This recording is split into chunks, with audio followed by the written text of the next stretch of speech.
ओम श्री परमात्मा ने नमः। आज हम गीता के दूसरे अध्याय के 20वें श्लोक का अर्थ सहित श्रवण करेंगे। यह शरीरी मरने वाला क्यों नहीं है, इसके उत्तर में भगवान कहते हैं, न जायते म्रियते वा कदाचिन्नायम भूत्वा भविता वा न भूयः अजो नित्यः शाश्वतोऽयं पुरानो न हन्यते हन्यमाने शरीरे। अर्थात यह शरीरी न कभी जन्मता है और न मरता है, तथा यह उत्पन्न होकर फिर होने वाला नहीं है। यह जन्म रहित नित्य निरंतर रहने वाला है, शाश्वत और अनादि है। शरीर के मारे जाने पर भी यह नहीं मारा जाता। व्याख्या: शरीर में 6 विकार होते हैं: उत्पन्न होना, सत्ता वाला दिखना, बदलना, बढ़ना, घटना और नष्ट होना। यह शरीरी इन 6 विकारों से रहित है। यही बात भगवान इस श्लोक में बता रहे हैं। न जायते म्रियते वा कदाचित, अर्थात जैसे शरीर उत्पन्न होता है, ऐसे यह शरीरी कभी भी किसी भी समय में उत्पन्न नहीं होता है। यह तो सदा से ही है। भगवान ने इस शरीरी को अपना अंश बताते हुए इसको सनातन कहा है। ममय वांसो जीवलोके जीवभूतः सनातनः। यह शरीरी कभी मरता भी नहीं।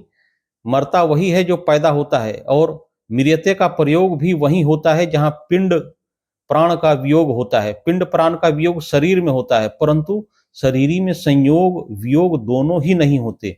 यह ज्यों का त्यों ही रहता है, इसका मरना होता ही नहीं। सभी विकारों में जन्मना और मरना, ये 2 विकार ही मुख्य हैं। अतः भगवान ने इनका 2 बार निषेध किया है। जिसको पहले न जायते कहा, उसी को दोबारा अजह कहा है, और जिसको पहले न म्रियते कहा, उसी को दोबारा न हन्यते हन्यमाने शरीरे कहा है। अयम भूत्वा भविता वा न भूयः, अर्थात यह अविनाशी नित्य तत्व पैदा होकर फिर होने वाला नहीं है। अर्थात यह स्वतः सिद्ध निर्विकार है। जैसे बच्चा पैदा होता है तो पैदा होने के बाद उसकी सत्ता होती है। जब तक वह गर्भ में नहीं आता तब तक बच्चा है, ऐसे उसकी सत्ता होनापन कोई भी नहीं कहता। तात्पर्य है कि बच्चे की सत्ता पैदा होने के बाद होती है, क्योंकि उस विकारी सत्ता का आदि और अंत होता है। परंतु इस नित्य तत्व की सत्ता स्वतः सिद्ध और निर्विकार है, क्योंकि इस अविकारी सत्ता का आरंभ और अंत नहीं होता। अजह, इस शरीरी का कभी जन्म नहीं होता, इसलिए यह अजह अर्थात जन्म रहित कहा गया है। नित्य, यह शरीरी नित्य निरंतर रहने वाला है, अतः इसका कभी अपक्षय नहीं होता। अपक्षय तो अनित्य वस्तु में होता है, जो कि निरंतर रहने वाली नहीं है। जैसे आधी उम्र बीतने पर शरीर घटने लगता है, बल क्षीण होने लगता है, इंद्रियों की शक्ति कम होने लगती है। इस प्रकार शरीर, इंद्रियां, अंतःकरण आदि का तो अपक्षय होता है, पर शरीरी का अपक्षय नहीं होता। इस नित्य तत्व में कभी किंचिन मात्र भी कमी नहीं आती। शाश्वतः, अर्थात यह नित्य तत्व निरंतर एक रूप एक रस रहने वाला है। इसमें अवस्था का परिवर्तन नहीं होता, अर्थात यह कभी बदलता नहीं। इसमें बदलने की योग्यता है ही नहीं। पुराना, अर्थात यह अविनाशी तत्व पुरान, पुराना अर्थात अनादि है। यह इतना पुराना है कि यह कभी पैदा हुआ ही नहीं।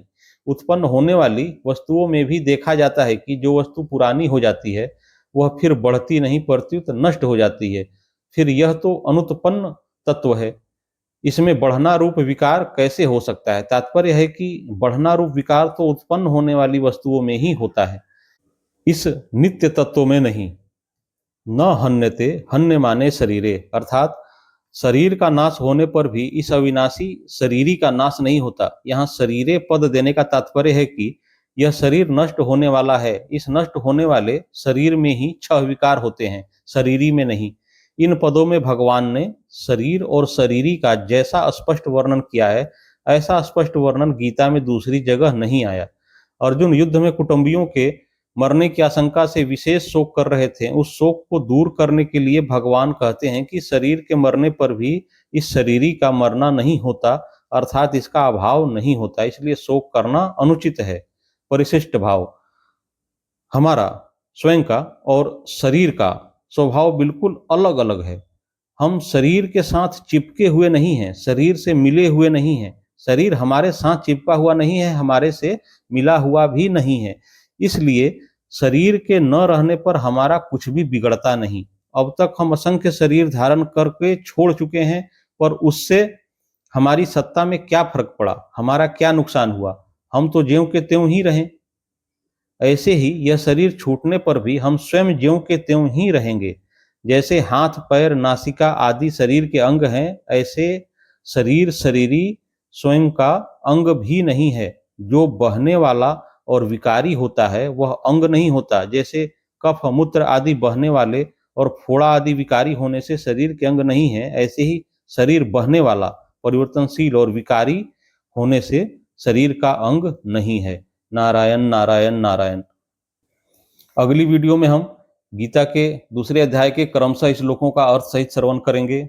इस चैनल को कृपया सब्सक्राइब कर लें ताकि कोई भी वीडियो मिस ना हो। आप सभी को प्रणाम।